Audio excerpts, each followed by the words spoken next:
नमस्कार। हे प्रभु आनंद दाता के एक और नए एपिसोड में आपका स्वागत है। यानी ये कार्यक्रम आप पहली बार देख रहे हैं और आज इस कार्यक्रम में ये मेरे मन में ही एक चिंतन अक्सर आता रहा है, तो आज मैं उसी को डॉक्टर साहब के समक्ष रखूँगा। हमने स्कूली शिक्षा के दौरान मैंने मेरे पीढ़ी के विद्यार्थियों ने तुलसी की एक चौपाई की व्याख्या तुलसी बाबा की लिखी है। उस समय तो बड़े रूढ़ ढंग से हम उसकी व्याख्या कर देते थे, लेकिन जब समय के साथ बड़ा हुआ तो ये प्रश्न मन में आता था कि ऐसा बाबा ने क्यों लिखा। इतना विद्वान व्यक्तित्व, पूरी तो मुझे ठीक से याद नहीं, डॉक्टर साहब संशोधित करेंगे, लेकिन जितनी याद है वो कि आवत ही हर्षे नहीं नैनन नहीं सने, तुलसी तहाँ न जाइए कंचन बरसे मेघ। कि जिसके आप कहीं जा रहे हैं और सामने वाले के चेहरे पर हर्ष नहीं है, आवत ही हर्षे नहीं नैनन नहीं स्नेह, आंखों में स्नेह नहीं है, तुलसी तहाँ न जाइए। तुलसी बाबा कहते हैं कि वहाँ कभी न जाइए जहाँ मेघों से बारिश की तरह, वर्षा की तरह स्वर्ण की वर्षा हो रही हो, स्वर्ण वृष्टि हो रही हो, लेकिन वहाँ कभी न जाइए। तो मैं सोचता रहा कि लोभ और प्रलोभन की इस दुनिया में तुलसी बाबा ऐसी बात क्यों कह रहे हैं। यहाँ तो सब सम्मत है। व्यक्ति, मेरा नाम जोकर का वही गीत आता है, पहला घंटा बचपन है, दूसरा हर आदमी कैश कराने में जुटा है। तो कौन किसी की आंखों का स्नेह देख रहा है, कौन देख रहा है कि मेरे आने से इनको प्रसन्नता हुई कि नहीं हुई। हर आदमी निपटा रहा है काम, हर आदमी काम खत्म कर रहा है, लेकिन इसका दूरगामी दुष्परिणाम क्या है कि आप एक ऐसी दुनिया में रह रहे हैं जहां शायद कोई आपसे प्यार नहीं करता। तुलसी तहाँ न जाइए कंच, कितना प्रतिसाद मिल जाए आपको कि स्वर्ण की वर्षा है तब भी मत जाइए भाई, दूर रहिए वहां से। तो इसको मैं अपने विद्वान वक्ता से आज समझना चाहूँगा कि ऐसा क्यों कहा है। कदाचित एक आध बार मुझे याद आता है कि शायद हमने इस विषय को किसी न किसी रूप में और छुआ है, और जहाँ 4 वर्षों का अधिक समय हो और हज़ारों की संख्या में कार्यक्रम हो, तो कौन सा ऐसा विषय है जिसको हम शायद हमसे छूटा होगा। लेकिन फिर भी ये विषय मेरे मन में बहुत समय से अटका है। तो चलते हैं अपने विद्वान वक्ता, भगवत गीता के अध्येता, मानस मर्मज्ञ प्रोफेसर डॉक्टर सुरेंद्र बिहारी गोस्वामी जी के समक्ष। प्रणाम कर रहा हूँ डॉक्टर। आपने आज ये अच्छा स्मरण किया कि मुझे भी ऐसा लगा कि इन विषयों पर अपनी चर्चा हो गई है जी। जब भी कोई नूतन नवीन विषय आता है तो मन में नया विमर्श का उद्देश्य आता है। लेकिन एक बात ध्यान रखिए, सत्संग का अर्थ ही होता है जी। हमारे यहाँ तो लोग कहते हैं, सुखदेव जी कहते हैं, निगम कल्प तरोर गलितम फलम सुखमुखाद अमृत द्रव संवितम यावत भागवतम रसमालयम पीयूष मुहरहो रसको भूभाविका। कितना सुंदर बात कह रहे हैं कि तमाम प्रकार के वेद पुराणों का सार लेकर अगर कोई फल बना हुआ है तो वो भागवत का फल है। भागवत का फल, और उसमें सुख रूपी, जैसे किसी फल में मिट्ठू जो है वो अपनी चोंच लगा दे तो अपन उसको कलमी आम कहते हैं, मीठा हो जाता है, और मीठा हो जाता है गांव की भाषा में, गांव की भाषा, है ना। तो उन्होंने कहा कि मेरा मुखार बिंद लगा हुआ है इसमें, सुख का, सुखदेव के द्वारा संभाषित है। तो वो भागवत पीयूष करो, वो कहते हैं पीयूष। पीयूष का अर्थ होता है, सबसे पहले समझ लीजिए, भक्ति ज्ञान और वैराग्य का चिंतन ही सत्संग है। उसमें कोई ऐसी प्रक्रिया नहीं। भक्ति विशुद्ध मन की बात करते हैं, ज्ञान ब्रह्म को जानने की जिज्ञासा करते हैं, वैराग्य आसक्ति और मोह से विरक्त होने के लिए आप अपनी चर्चा करते हैं। यही ज्ञान, वैराग्य और भक्ति की चर्चा है जो भागवत कहलाती है। इन्हीं को मिलकर भागवत होती है, ध्यान रखिएगा। तो सत्संग में यही चर्चा होती है। तो उन्होंने कहा कि क्या करें, अब आज सत्संग करेंगे, कल घर जाएंगे, घर जाएंगे फिर भूल जाएंगे ना, फिर माया घेरेगी आपको ठगनी आकर के। तो जितनी भी अच्छी बातें आपने चिंतन की भूल जाएंगे। तो ऋषियों ने अपने विमग्रता से, शोध से ये बात निकाली थी कि जब भी मिले यही चर्चा करें।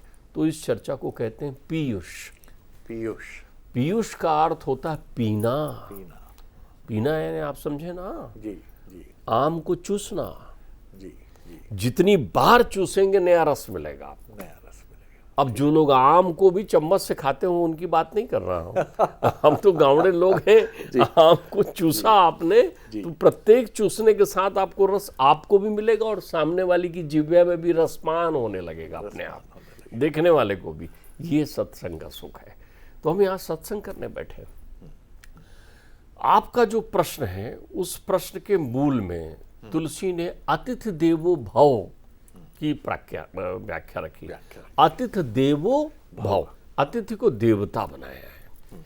अतिथि वो होते हैं जो बिना किसी प्रयोजन के आपको मिल जाते हैं। मैं संबंधियों की बात नहीं कर रहा हूँ। संबंधी जब रिश्तेदार जब आपके घर आते हैं तो आप उनके व्यवहार के अनुकूल अपने आप को बना लेते हैं। जो प्रिय होते हैं उनके साथ बड़ा प्रिय दिखाते हैं। नहीं आगे तो अबोला बैठे रहते हैं, इनसे पटती नहीं मामा जी से, इसलिए मैं मुंह ऐसा किए बैठे हुए। अबोला होते हैं बहुत सारे लोगों से। बहुत सारे आकर केवल आवाज़ लगाएंगे दीदी है क्या, जीजा जी भले ही खड़े हैं लेकिन दीदी से मिलके चला जाएगा, क्योंकि वहाँ पूर्वग्रह है, वो विषय है। तो ये जो संबंधी जितने हैं ये विषयों के हैं ना, शरीर के हैं। तुलसी यहाँ गूढ़ बात अतिथि के लिए कह रहे हैं, संबंधियों के लिए नहीं कह रहे हैं। ये मूल चीज समझ लीजिए। तुलसी बाबा एक बात और कहते हैं, तुलसी अमी न सुहाए। तुलसी अमी अमृत नहीं पसंद है, मान बिन। मान बिन, देवता मान मांगता है। अब अतिथि कोई ऐसा नहीं होता जो अपरिचित आपके पास आ गया हो, जो बिना सूचना के आपके पास आया है, जिससे आप संयोगिक रूप से मिल रहे हैं, चाहे वो परिचित हो चाहे वो अपरिचित हो। यदि आपके घर आया है तो वो आतिथ्य है, वही देव है, वही देव है। तो अमी न सुहाय, अमृत पसंद मान बिन, इसी प्रक्रिया को कह रहे हैं। नैनन नहीं सने, ये प्रक्रिया पर अपन चिंतन करते हैं। जो विष देय पिलाए, प्रेम सहित मरना भला। हमको प्रेम में मीरा की तरह कोई विष पिला दे तो हम पी लेंगे, लेकिन किसके प्रेम में? परमेश्वर रसानाम मनुष्य प्रेरिता, उसका चित्त शुद्ध है और वो हमको विष देना चाहता है लेकिन प्रेम से, तो हम उसको भी अमृत मानकर पिएंगे और वो अमृत का फल भी देगा हमको, क्योंकि वहां हमारा स्वाभिमान और मान सुरक्षित है हमारे साथ। हमको किसी सजा के बदले नहीं दे रहा है। तो मैंने भी अपने पिताश्री से, परम पूज्य पिताश्री से कहा था कि अतिथि देवता हैं और घर आए तो हमें उन्हें क्या भेंट देना चाहिए, हमें उन्हें क्या भेंट देना चाहिए। तो पिताजी ने यही चौपाई सुनाई, तुलसी तहां न जाए, वहां मत जाइए। अब देवता भी हर जगह थोड़ी जाते हैं, आए हैं तो बोले 4 तथ्यों का दान करिए आप, 4 चीजें सबसे पहले दान कर दीजिए। बोले सबसे पहला दान उसको देखते ही नेत्र दान कर दीजिए। क्या दान कर दीजिए? नेत्र। नेत्र दान का अर्थ होता है नेत्र को निर्मल बना लेना, उसके सारे विकार निकाल लीजिए। बहुत सुंदर, बिल्कुल विकार निकाल लीजिए, चाहे वो छोटा हो चाहे वो बड़ा हो, चाहे वो प्रभुत्व संपन्न हो चाहे वो निर्धन हो, चाहे वो सुदामा हो चाहे वो दुर्योधन हो। अगर आपके यहाँ आया हुआ है तो आप सबसे पहले अपने नेत्रों को दान कर दीजिए। नेत्र दान का अर्थ होता है नेत्र में विद्यमान जितने भी विषय हैं उसको विरक्त कर दीजिए। निर्मल नेत्रों से मुस्कुराइए। नेत्र भी मुस्कुराते हैं, ध्यान रखिएगा, नेत्र मुस्कुराते हैं, बेहसते नहीं है, व्यंग नहीं करते। नेत्रों में क्रोध भी नेत्र की भाषा है और प्रेम भी नेत्र की भाषा है। तो जैसे ही नेत्र दान करेंगे नेत्र स्नेहिल हो जाएंगे, स्नेहिल नेत्र हो जाएंगे। आपने मिठास के साथ उनकी तरफ देखा। अब आपने देवता की अच्छी पूजा शुरू कर दी है, आप ध्यान रखिएगा। ऐसा नहीं है, एक अतिथि के आने से उतनी व्यवस्था तक जब तक वो अतिथि है आपका अंतर्मन भी निर्मल हो जाता है, उसका लाभ भी आपको मिलता है, परिवेश भी शुद्ध हो जाता है, मंगलकारी बढ़िया। ये छोटा बेटा है, ये फलाने भाई है, अरे ये वो बहू है, आप एकदम चारों तरफ से अंतरंग, और या फिर पुरानी ठिठोली बातों को करते हुए आप हंसने लग जाते हैं। क्या दे के जा रहा है आपको? आनंद। अतिथि का आनंद का है, आनंद बिना अतिथि के तुम्हारे घर आया है तब अतिथि बनकर आया है। वाह। उसका सम्मान करिए आप। तो सबसे पहले नेत्र दान कर दीजिए, फिर उसके बाद वाणी दान करिए। तो वाणी से क्या दान करिए? निकाल दीजिए सब विषय को पहले से, ताकि वाणी को दान करते ही वाणी निर्मल हो जाएगी। निर्मल हो जाएगी तो मध्यम मध्यम और मधुरिम बात निकलेगी उससे। सही बात, मीठा बोलिए उससे। मीठा बोलिए। आप आए तो कितना अच्छा लग रहा है। मुझे तो ऐसा लगा कि मैं तो खो गया, मुझे दुनिया, अरे कितने प्रसन्न कर दिया आपने मुझे। कहिए ना, ये थोड़ी कैसे, क्यों, अभी तो आए थे आप परसों, फिर कैसे? अरे भाई आप वाणी तो कर, आपको कुछ खर्च नहीं करना है, कुछ नहीं करना है। इंद्रियों से। नैनन नहीं स्नेह का अर्थ होता है इंद्रियों का उपयोग किया उन्होंने, तभी तो वो आपको सावधान भी कर रहे हैं। आपके अतिथि बनाने के पहले वो आपको कहते हैं ना, तुलसी कबहू न छाड़िए अपने कुल की रीति, हाँ, और लायक हो से कीजिए, लायक हो सो कीजिए ब्याह बैर और प्रीति। प्रीति के लिए आया है अतिथि आपके यहाँ, हर कोई थोड़ी आया है आपके घर में, प्रीति के लिए आया है। तो आपने वाणी दान के मध्यम मधुरिम बात कर रहे हैं आप, इतना मीठा मध्यम स्वर में बोल रहे हैं कि उसको अतिथि को सुन के बहुत अच्छा लग रहा है। घबराया हुआ सा नहीं बैठा है वो, सहजता से। क्या लेंगे आप? अब ये वाणी दान कर दिया, श्रवण भी दान करिए। हाँ, इस इंद्री में भी बहुत विषयों का, वो आपकी जरूरी नहीं वो आपकी प्रशंसा करे, लेकिन उसको आप सुनिए ना, वो आया है। हो सकता है अपना कोई दुख लेके आया हो, अपनी पीड़ा लेके आया हो, अपनी याचना लेकर आया हो। अतिथि ऐसा भी आ सकता है।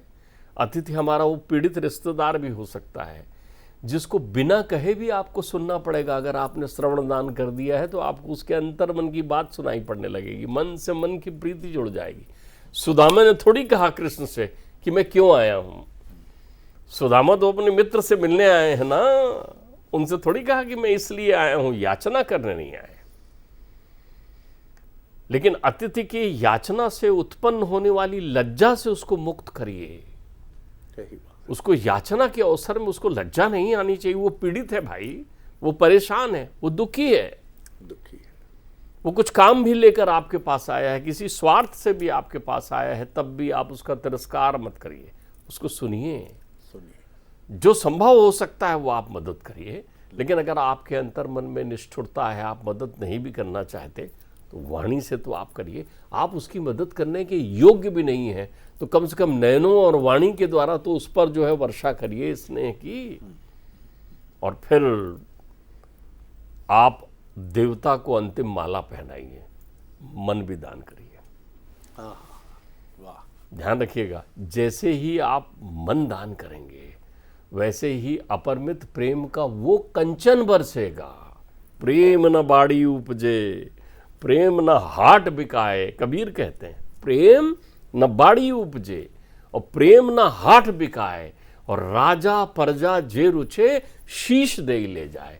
जैसे ही आपने मन दान किया आपका अभिमान चला जाएगा, फिर आप वहां आपके बैठने के गेस्चर पुष्चर में अंतर आ जाएगा। अंतर आ जाएगा। फिर आप उसको अपने किस्से नहीं सुनाएंगे, अभी 2 मकान खरीदा, अभी लड़का ये कर रहा है, अभी वो कर रहा है। ये मन दान नहीं किया है। आपके मन में छुपा हुआ द्वेष अभिमान बैठा हुआ है, उसको निकाल दीजिए। फिर अतिथि का स्वागत करिए, सच मानिए आपका जीवन धन्य हो जाएगा। वो समय इतने अपरिमित आनंद का हो जाएगा कि जिसकी व्याख्या नहीं कर सकते। तुलसी बाबा तो सावधान करते हैं। बाबा के पास क्या मनोविज्ञान है शरद जी, मैं आपको क्या बताऊं। बाबा ने ठिठोली में भी कई दोहे और चौपाइयां लिखी लोगों को समझाने के लिए, उसमें आनंद दिया है। वो अपने गांव पहुंचे। अब जब अपने गांव पहुंचे बहुत दिनों बाद, तो गांव में बाहर भाई मुखारी करते हुए ब्रह्म मुहूर्त में कोई एक आध बुढ़ा बैठा होगा। बोले को आ रे, देखा उसने, ओ तुलसिया आयो, तुम्हारा बड़ा नाम हो गया है आजकल तुलसिया। बाबा ने कहा जी जी प्रणाम कर रहा हूँ, कुछ ऐसा नाम नहीं है, मैं तो ऐसे ही। बाबा बहुत नाम हो गया, तू तो संत बन गया रे। देखिए प्रेम कितने रूप में मिल रहा है। तुलसी बावले तो हो गए लेकिन सुंदर व्यंग लिख रहा है। तुलसी कबहू न जाइए जन्मभूमि को ठाम। अगर तुम्हारे अंतर चित्त में स्नेह नहीं है, आनंद नहीं है, तो मत जाओ जन्मभूमि। क्यों? दास गयो तुलसी गयो, भयो तुलसिया नाम। क्योंकि वहां तुम्हें तुलसिया बोलेगा। कोई मुन्ना बोलने वाला है तुम्हें, कोई पप्पू बोलने वाला है, कोई भीड़ में गुड्डू बोलकर बुला रहा है क्या तुम्हें, तो तेरा जीवन धन्य है। अगर तेरे को कोई, मुझे तो याद आता है, मैं तो उनका निकनेम भी मुझे याद है, एक डॉक्टर साहब थे हमारे समय में, तो वो छोटे से बड़े पिताजी के सामने ही उनका जन्म हुआ था। उनके एक आत्मीय शिष्य के पुत्र थे, बाद में उनने भी पिताजी से ही शिष्यत्व लिया था। अब वो उस जमाने में डॉक्टर हो गए थे, बड़ी हस्ती होते हैं, और उनका बचपन का नाम था लल्लू। तो सब लोग उसको लल्लू लल्लू कहा करते थे, मतलब जो घर के लोग थे, लल्लू कहाँ गए, लल्लू कहाँ गए। अब वो एक बार अपने साथ अपने प्रोफेसर को पिताजी से मिलाने लेकर आए, मेडिकल कॉलेज के प्रोफेसर को मिलाने लेकर आए। पिताजी उनसे मिले, वो बड़े आनंद में थे। और तो पिताजी ने बातचीत में उनसे कहा, तो ठीक, अरे लल्लू सुनो, तो वाह जी जी गुरुजी, सुन तो लिया। लेकिन बाद में जब सब चले गए तो पिताजी से दबे मुख से कहते हैं, नज़र झुका के, कि गुरुजी सबके बीच लल्लू ना बोला करो। तो बोले फिर तेरा जीवन धिक्कार हो जाएगा बेटा, तो लल्लू अपने माता पिता गुरु बंधु बांधवों के बीच बने रहना। तो क्या तुम्हें कोई तुम्हारे बचपन से नाम से पुकारने वाला है? अगर पुकारने में तुम्हें आनंद आता है तो फिर तुम्हारे नैनों में नेह बरसता है, फिर तुम्हारे आने वाला जो है तुम्हारे अमृत अंतर्मन का स्वागत उसके ऊपर बिखेरते हैं, और तब तुम मधुर भी होते हो, सुंदर सुनने वाले भी होते हो, संभाषण भी आनंद से करते हो, और तब तुम अमृतमय जीवन वाले चिरंजीव हो जाते हो, तुम्हें लोग याद करते हैं। वाह डॉक्टर साहब, वाह वाह वाह, इतना सुंदर ये लगा। और ये जो आपने समापन बिंदु जो आपने प्रस्तुत किया कि लल्लू, गुड्डू, मुन्ना, पप्पू, ये सब नाम जो बचपन में बहुत मन को प्रसन्न करते हैं, जब तथाकथित रूप से भौतिक उपलब्धियों का एक आवरण हम ओढ़ लेते हैं तो हमें ये शब्द खटकने लगते हैं। फिर मन कहता है कि अब कोई लल्लू ना कहे। अरे पगले, तुझे ही जानने वाले हैं, वो तेरी खूबियां भी जानते हैं, तेरी कमजोरियां। बड़ी जल्दी सर्दी हो जाती थी मोड़ा को, एकदम पापा लेके भागे, बिल्कुल जरा सो मौसम बदलो भैया और लल्लू को सर्दी लगी। ऐसा जानने वाला कोई है जगत में? कहाँ गए अब मेरी दुर्बलता को दुलराने वाले? हरिवंश राय बच्चन जब ये बात कहते हैं कि मेरी खूबियों पर तो पूरा संसार फिदा है, अमिताभ बच्चन के पिता लिख रहे हैं ये, कहाँ गए अब मेरी दुर्बलता को दुलराने वाले? मेरी कमजोरियों से प्रेम करने वाले कौन है? अरे बाघ और सीटी बजा के वो पत्थर मार को भाग जाता था मोड़ा, कितना अच्छो लगत थो यार, सब देखा था ते बाघ को। अब ये कहने वाला कोई है आपके पास? Hi Sharad ji, how the things were moving, कैसे आप? बढ़िया लग रहा है, ये लोग फैंटास्टिक मैन, फैंटाब्यूलस। ये सब की दुनिया असली है कि खटक रही है ये दुनिया? और याद करिए बचपन में जब मामा जी आते थे या पिताजी जब दामाद जी बनकर गांव जाते थे और हम लोगों की जो आव भगत होती थी, मामा जी लोग ऐसे खड़े रहते थे जैसे प्रभु हैं। जीजा जी सोएंगे जी जी, अरे भाई पंखा ले आओ, पंखा ले आओ। बिजली रहती नहीं थी, एक छोटे मामा जी की ड्यूटी लगी है पंखा झलने में। जिया जी परवल है और ये है, मतलब हम लोगों को यही लगता था कि आज क्या क्या अमृत बनेगा घर में। आपको सुनकर जी मैं आज की दुनिया में खोया जी। इतना अच्छा आप कह रहे थे जी कि उसमें मुझे एक प्रतिकूल दृश्य भी दिखाई पड़ा। जी जी, आपने कहा ना कि अब कोई बोलने वाला है तुम्हें ऐसा। देखिए, मुझे ध्यान आता है, अब तो ये स्नेह किसी के आने की बात तो छोड़िए, अपने सगे संबंधी, अपने माता पिता के आने पर भी आपके नेत्रों में स्नेह नहीं उभरते। इसका प्रारंभ मैंने देखा है। एक प्राइवेट रोडवेज कंपनी की बस के सामने चपरासी रहकर, प्राइवेट रोडवेज कंपनी की चपरासी रहकर धन जोड़कर एक व्यक्ति ने अपने पुत्र को मजिस्ट्रेट बना दिया। आपकी शैली, आप अंग्रेजी में जब बोल रहे थे तो मुझे एकदम से वो खनकी। अब वो मजिस्ट्रेट साहब बन गए। मजिस्ट्रेट साहब बन गए तो उन्होंने अपने, ये सत्य घटना बता रहा हूँ जी, ये कोई दृष्टांत की प्रक्रिया नहीं है, यथार्थ। उस व्यक्ति से मैं मिला, उस बुजुर्गवार के मैंने दर्शन किए। तो जब वो मजिस्ट्रेट बन गए फिर उन्होंने अपना विवाह कर लिया। अब पिताजी की भूमिका की आवश्यकता होती है, वो गए तो वो बेचारे अपना वो गांव की धोती पहने और एक ठो जैकेट लटकाए जैसे पहुंचते हैं वैसे ही पहुंचे। पुत्र की शादी हो गई।